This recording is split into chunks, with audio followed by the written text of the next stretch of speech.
Jed Brewer with SG Voices. It's really nice to have you on our webinar today. I'm really excited to talk with you about the new C-Store customer and what billions of transactions reveal. That'll be our topic today. Just high level about SG Voices.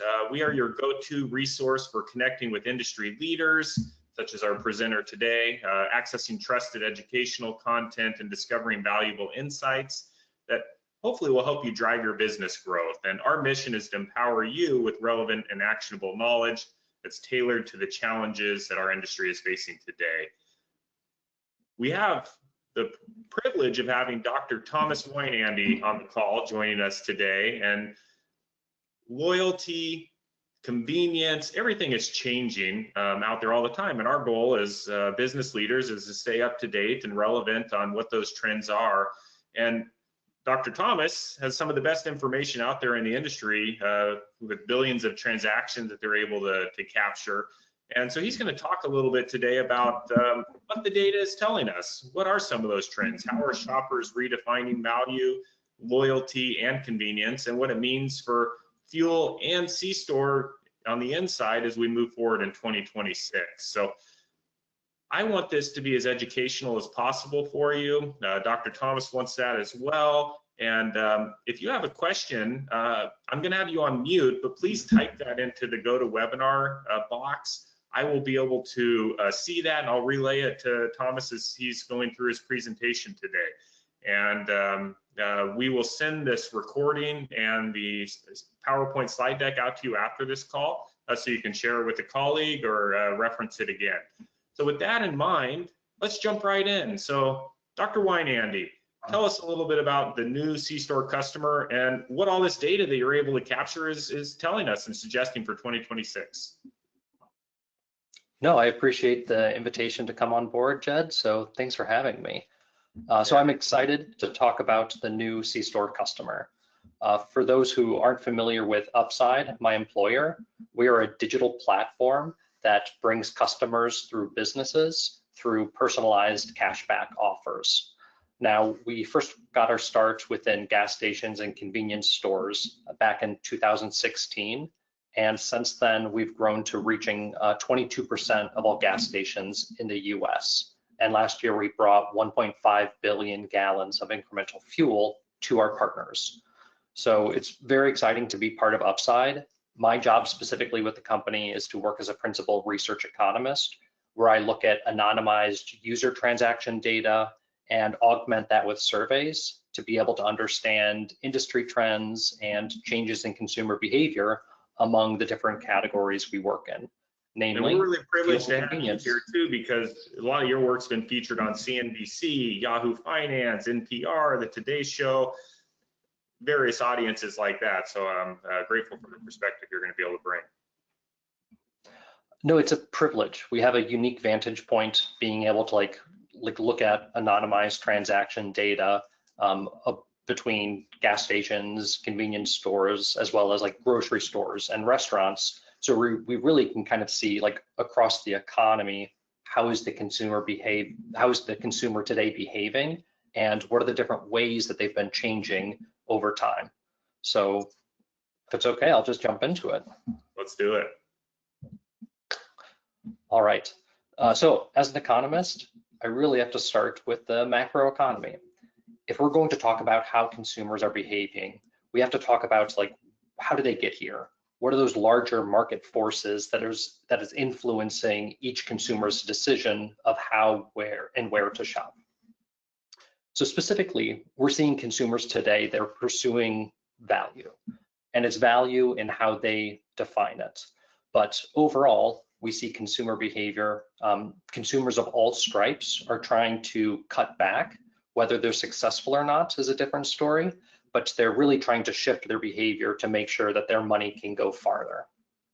So part of these forces that are leading to it is that there's inflation, there's a weakening labor market, wage growth itself is slowing down. And so all of these different macro forces is impacting consumers' decision-making when they're filling up at the pump or going inside to make a purchase. So as I said, we like to conduct surveys to be able to better understand how consumers are behaving in addition to looking at transaction data. And so in our recent consumer survey, we found that half of consumers think the economy got worse in 2025. Now, this is a slight improvement from the previous year, but we're still seeing like majority or near majority of consumers who think that things have just gotten worse. There's still a lot more pessimism right now than there is optimism. But one like important distinction with that, as you can see broken down in this chart, is that there's this divide between incomes, where consumers who are in the top half of household incomes, looking at a split of around $75,000, they're feeling much more optimistic than those who are in the bottom half of the income ladder. So households who are making under 75,000, it's 58% believe the economy got worse in the last year, but those who are in the higher income, 39% believe the economy has gotten better. So overall, there's still more pessimism than there is optimism, but this is like kind of the first signs that we're seeing some kind of divide in how not every customer is seeing the economy the same way today. Now, it's not just in how consumers like feel about the economy, it's also about how they're spending. So this chart like just really makes it much more clear about what that income divide is. And again, this is broken down by that $75,000 household income, where those lower income customers, when we survey them asking how much they've spent at gas stations and convenience stores, in 2025, they said they spent less than they had than 2024. But higher income consumers say that they've been spending more at gas stations and convenience stores. Convenience stores, they're reporting a 52% increase. That's more than I expected, like almost to the point where it's a little incredulous, but it's really kind of showing that consumers, in the higher income group, they feel that they're able to splurge more on non-essentials. But at the same time, they're even purchasing more fuel, or they're spending more on fuel. And this is like amid 2025 when sign prices were about 30 cents lower per gallon than they had been in 2024. So despite cheaper gas, higher income consumers say that they're purchasing or they're spending more on fuel purchases.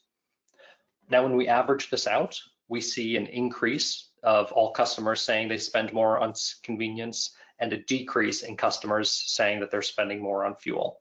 So so we can look at the averages, but this income divide has really been like a large theme, not just in the business news, but something that we're seeing in our own data.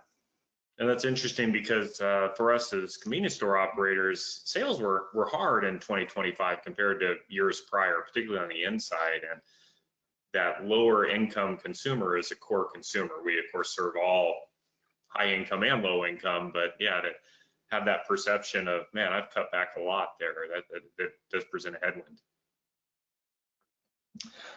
Yes, and I mean, convenience stores, like part of the longer term trend I've seen is that convenience stores are like stepping up their game in terms of quality. I mean, not just food. Food used to be, gas stations had a very bad rap about like what kind of prepared food offerings they have. But now like stores are getting bigger, they're getting like better quality options, more sophisticated food. I mean, it's more than just like clean bathrooms, it's new modern designs. And I think part of that is like helping to reach this higher income consumer who's more willing and able to spend today as lower income consumers are pulling back. It's amazing. We walk into stores, we see flowers being sold, wine being sold, a far cry from the 90s when it was a vending machine, and really a much different offering that you're talking about. Indeed. Now, like I can talk about how higher income consumers are spending more, but that doesn't mean that they're less price sensitive than they had been in the past. So that first section was kind of like setting up the scene about how consumers are, how they're viewing the economy. But now I wanted to get into like, how is that actually impacting more of their like tactical behavior of how each consumer is, choosing to spend their money.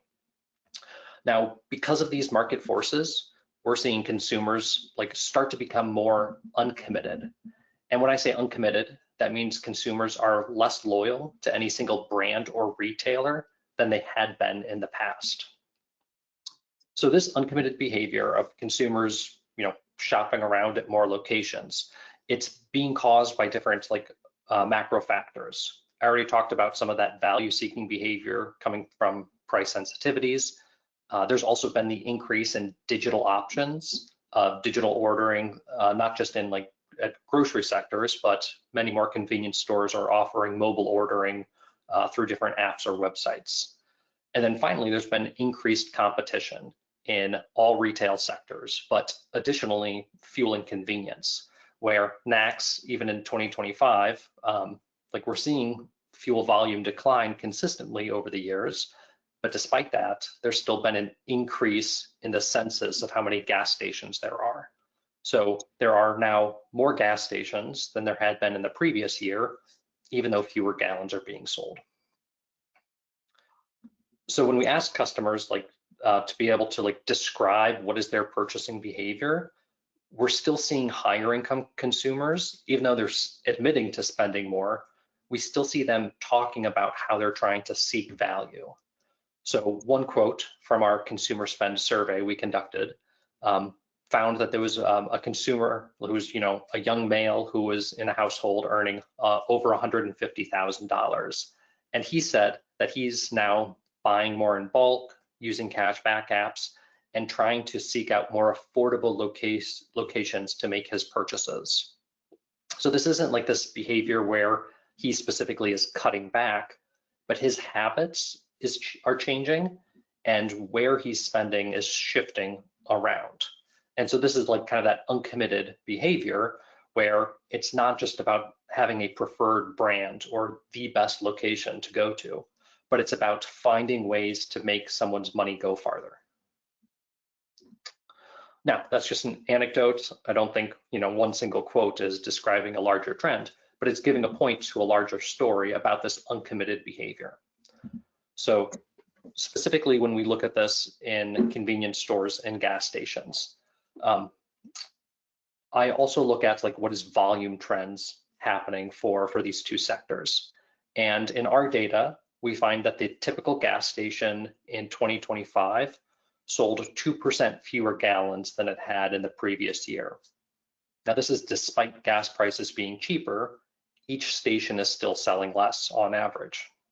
At the same time, the average convenience store in our data was selling 2% fewer units than they had in the previous year. So we have declining demand in a volume basis for both convenience stores and gas stations.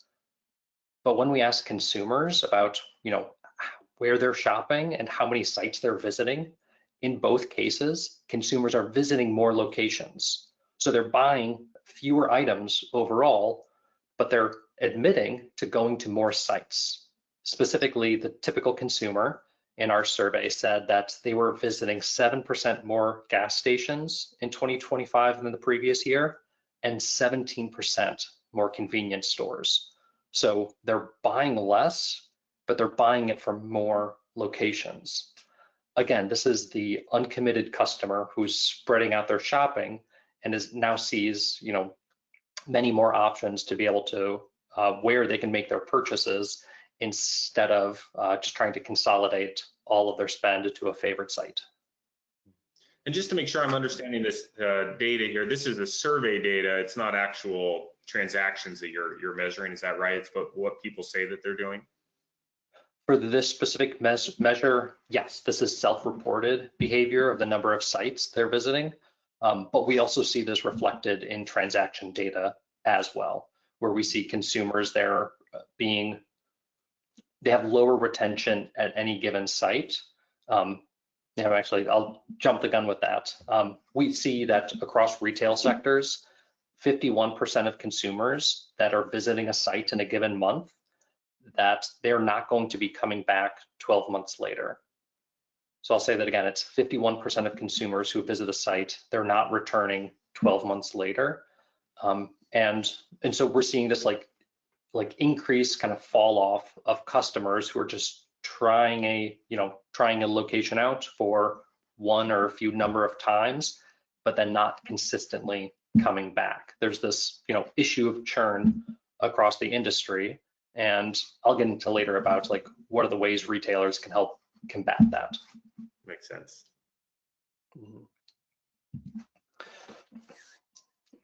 Now, consumers, we also ask them, again, Jed, this is like qualitative data to kind of fill out some of their observed behavior, but we ask them like, what are the reasons they visit particular convenience stores or gas stations?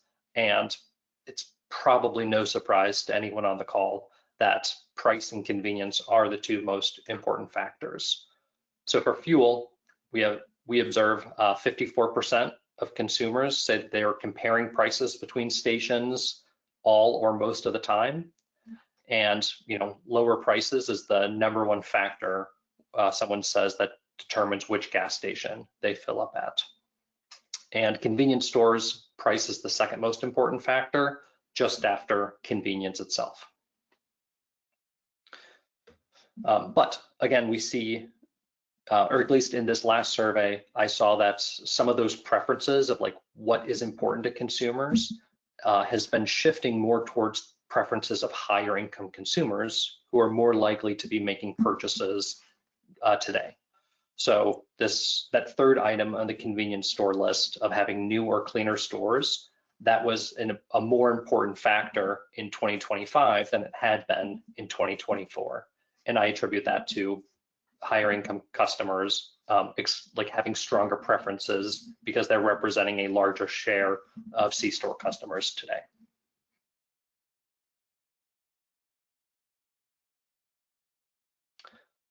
Okay, so we talked about kind of the market forces that are impacting customers. We talked about how customers are responding to that. Now let's talk about the retailer side, about what are retailers seeing in their own data and how they're responding to all of this. Now, one of the overall themes of the consumer spend report is that we find that retailers, they're actually like enabling a lot of this uncommitted behavior. Now, they're doing it for completely rational ways of trying to like maintain customers, trying to reach today's new digital customer, but it's reinforcing uncommitted behavior almost unintentionally in the process. So let me first talk about retailer data. Again, Upside works with convenience stores, gas stations, restaurants, and grocery stores. So that gives us the opportunity to be able to like look across sectors to see what is spending for each site in each category. So this chart, I'm like looking at convenience stores and kind of providing I'm providing grocery stores and restaurants as benchmarks against convenience store performance in the past year. Because this is looking at like per site spending for these categories, I've left out gas stations because spending at a gas station is more about what is the price of crude oil rather than like true demand from consumers. So right now we'll just compare convenience with those other two sectors. And the story here is that it's kind of this like glass 1/3 full, 2/3 empty scenario. The 1/3 full part, so like the optimistic part about the convenience sector, is that the spending for each convenience store has gone up in the past year. So convenience stores on average, the revenue they received increased by 0.6%. It's not a lot, but it's positive. So that's the good news. But when you look at this in terms of what inflation has been for the category of food, it is still underperforming overall inflation. So consumers are spending more in terms of like dollars that are coming through the cash register, but their demand, their like true demand after adjusting for inflation has been declining. And so we see that in terms of unit sales as well as inflation adjusted revenue per store. So convenience stores, they're doing better than grocery stores and restaurants, but they're still not keeping up with inflation. And that's showing this weakened consumer state right now. And when restaurant inflation is up so much, is that in large part due to the cost of labor, or what's differentiator there for restaurants? Ooh.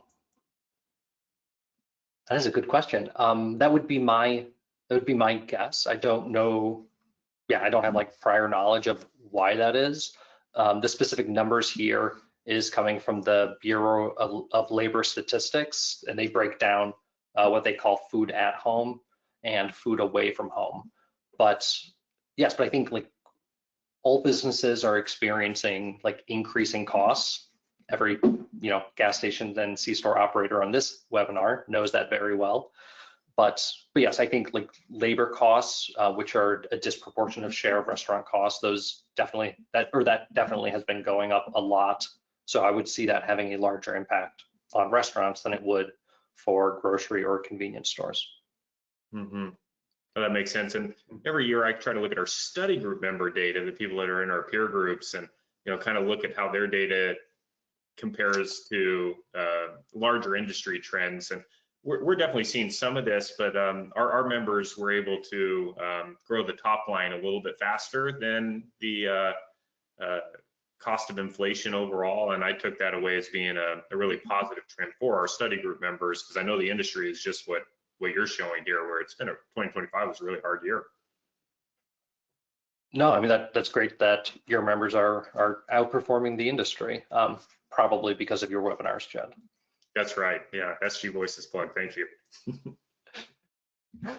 All right, so we at Upside, we like to survey consumers as well as retailers, because with both sides of the marketplace, there's a lot of learning to be had by asking business owners as well as customers about what their behavior or what's the reason behind their behavior and how they're hoping to be able to grow in the next year.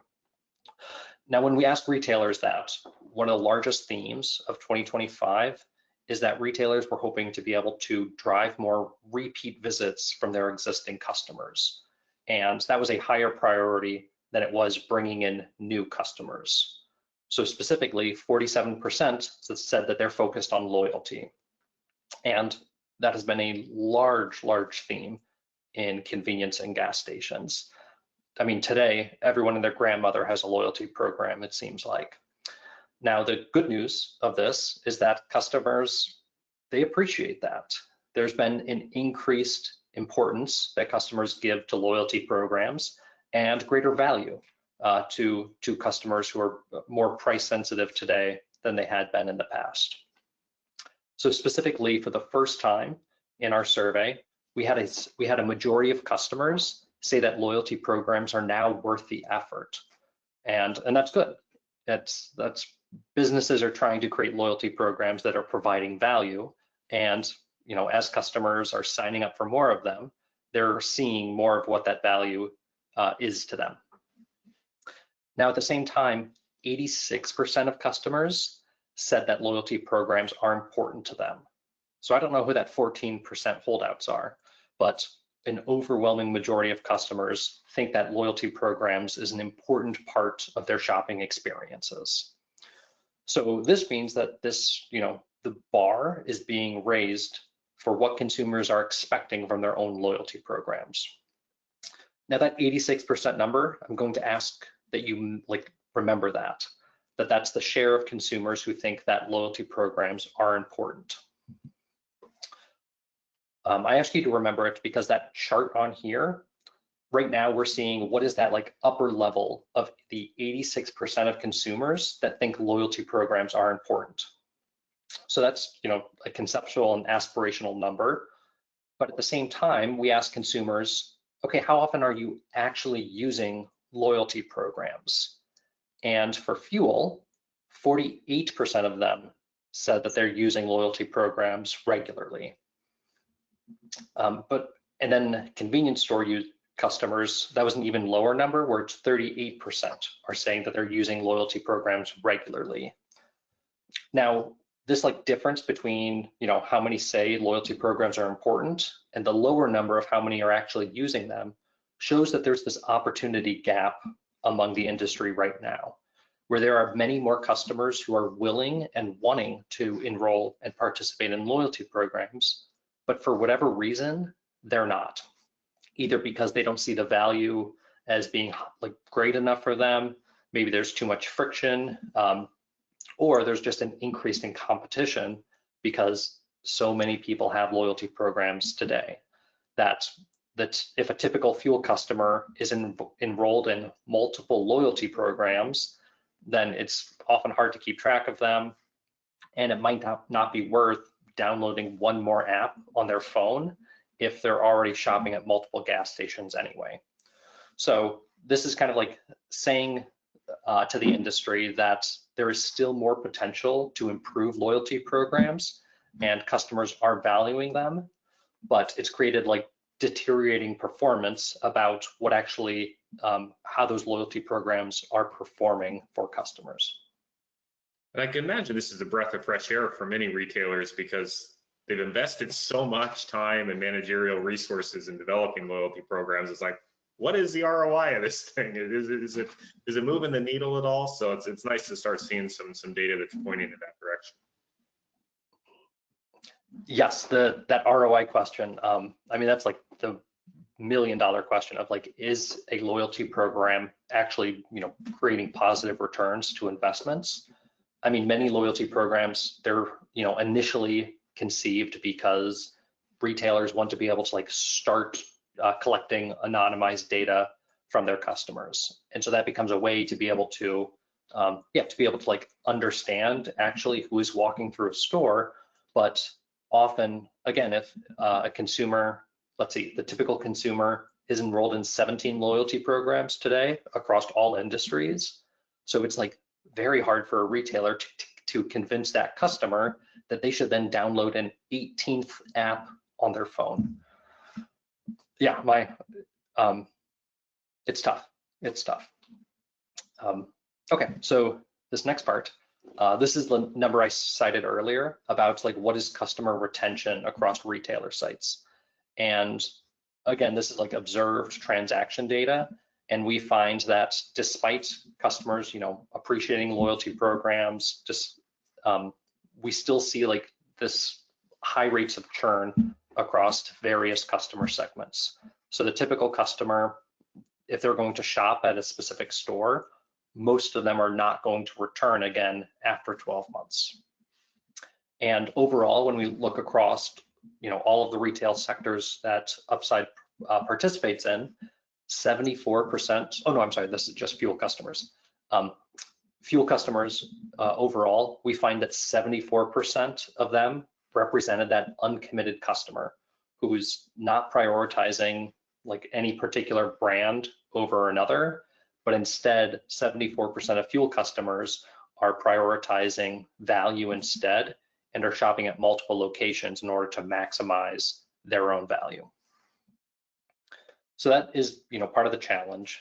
But when we talk about like what are solutions or what retailers can do to be able to like retain those customers, I mean, loyalty programs, that's an important part for many different gas stations and convenience stores as a way to reach customers. But other strategies relate to pricing or promotions.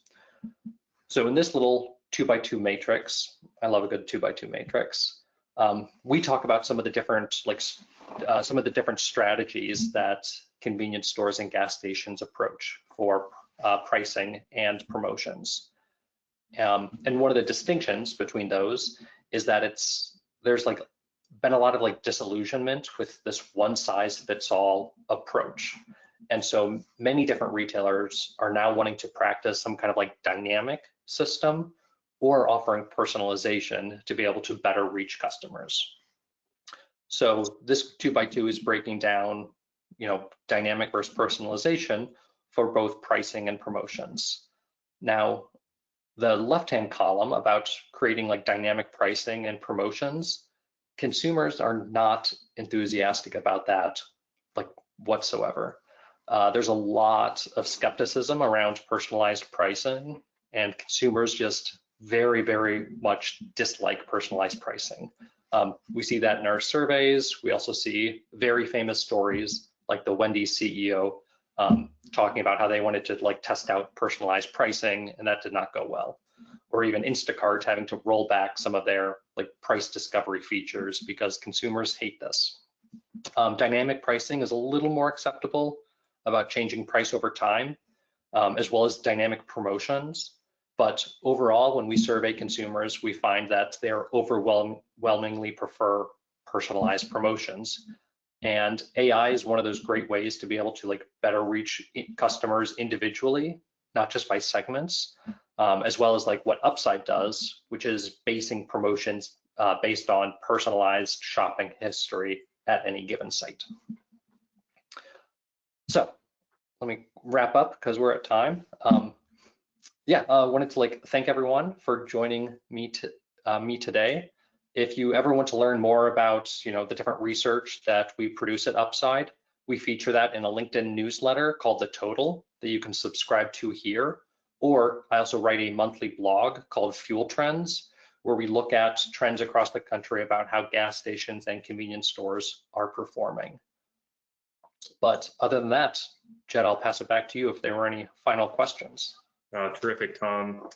Dr. Tom, could you flip back to that 51% trend down slide that you had there? Yeah, there was a question of, that's a big number, right? 51% of shoppers who don't return in a year. Do you know what amount of that is controllable versus uncontrollable? I'm thinking of situations like mobility. Somebody used to shop there, then they moved, right? So they don't shop there anymore. Is that a small percentage and most of it is controllable? How big is this pie that we can move the needle on? Yes, so if you look a little more closely, that line is kind of like broken down into different subgroups of customers. And it shows that it's like new customers that they tend to fall off very quickly in terms of like their repeat behavior. I mean, especially among gas stations and convenience stores, if they're like located by a highway, makes sense why a customer might only come once and never return. But we're seeing that like this retention challenge among all customer segments. And so it's really about like how can you be able to like take a new customer and convince them to come back on that one next trip. Let's see, we have a previous report called Winning the Uncommitted Customer, where I break down what is the exact value of a single repeat transaction in terms of improving retention. I wish I had that number at the tip of my tongue, but I don't. But we find that it's really like repeat behavior. And if you can get a customer to start like creating healthy habits and coming back for the right reasons, whether that's through something like loyalty programs or personalized promotions, then that is a way to like help bend those curves to help customers, continuing to repeat business. Mm-hmm. I appreciate that extra insight there. And a couple other quick questions for you before we wrap up. But one of the audience members asked, what have you learned about the interplay between fuel stations and digital consumption? And this person says, we hear about banners kicking the tires on digital forward fuel concepts. I think Wawa just closed one of their digital forward fuel prototypes. And are there any fuel operators that are really nailing that digital piece today? Yes. So I like that question. I mean, digital behavior is kind of what's been feeding this uncommitted customer in the first place. But it's also like where retail is happening in the future, is that consumers, they want to be able to like learn about businesses from many more platforms and be able to like not just have a single way of like going to a business, but to be able to like, I don't know, like placing an order ahead of time to be able to then pick up is just increasingly important for customers. Yeah, I mean, it's in terms of like retailers specifically who are like very good at that digital transformation. I don't know that I have like any particular, or I don't want to say names right now, but it does seem to be a trend in the industry where it's like the larger national or like super regional players who are incorporating more digital technology. They seem to have better retention and they seem to be growing a lot more. So it's a very strong correlation. Oh, that makes a lot of sense. Yeah, I appreciate that insight there. And one final question for you as we talk about 2026 moving into the future. I think you had stated that 2025 was a tougher year for retailers with some of the trends. You were talking about inflationary costs moving up faster than sales increases. What do you anticipate for 2026? So thankfully, fuel prices have remained like rather stable and definitely low. So that's helped margin. I mean, margin is just very healthy. We found that December, the national gas station or average national gas station had a 40-cent per gallon margin on regular grade fuel. That's great. I don't think we're going to like maintain quite that high of a level through all of 2026, but personally, I'm expecting like stable and consistently low fuel prices as we've seen. I expect margin will remain healthy, if not at that 40 cent per gallon mark, still like in the mid to low 30s. And I expect we'll still see declining volume sales overall. And that will have to be made up though through different revenue streams, whether we see different stations employ larger and growing food service programs, whether they incorporate car washes or other possible ways to augment that. I think customers are going to like continue to be stressed. I don't think there's any kind of like end in sight. If anything, there's more room for customers to like deteriorate over the next year rather than like improve in any meaningful way. So I think retailers are going to have to like understand consumers are going to continue to be scrappy and continue to seek value. Yeah, it feels like there's a new trend to focus on operations where since COVID, margins were moving up so quickly, it covered a lot of ills, and now we really got to get down to blocking and tackling. So appreciate that insight for what you see. If you wouldn't mind, please flip forward just to that last slide so people can take care of the QR codes if they'd like. And just want to say thank you, Dr. Thomas Weinandy, for giving of your time to share with us. Thank you to the audience for being on the call as well. And just hope you found this to be educational. I know if both Tom and myself want this to be educational for you. If you have other questions for Dr. Weinandy, please feel free to reach out to him. We'll make sure we share his contact information with you after this. And I just want to remind you to check out the SG Voices website for more valuable content, including articles, other webinars, and industry-specific resources that are designed to help you and your business. And stay updated on our upcoming events too. Our next webinar is Wednesday, February 18th. It's going to be with Matrix Capital Markets Group and Winthrop and Weinstein. We'll be talking about M&A trends in the industry and what updates happened last year and where do they see the industry going next year as well. So love to see you there. And at the end of this, as you sign off, just take one brief moment. It's a couple question survey just to provide your feedback. We want to make sure we're getting these webinars right for you. So welcome your feedback. Thanks for being a part of SG Voices, and we'll see you next time. Goodbye.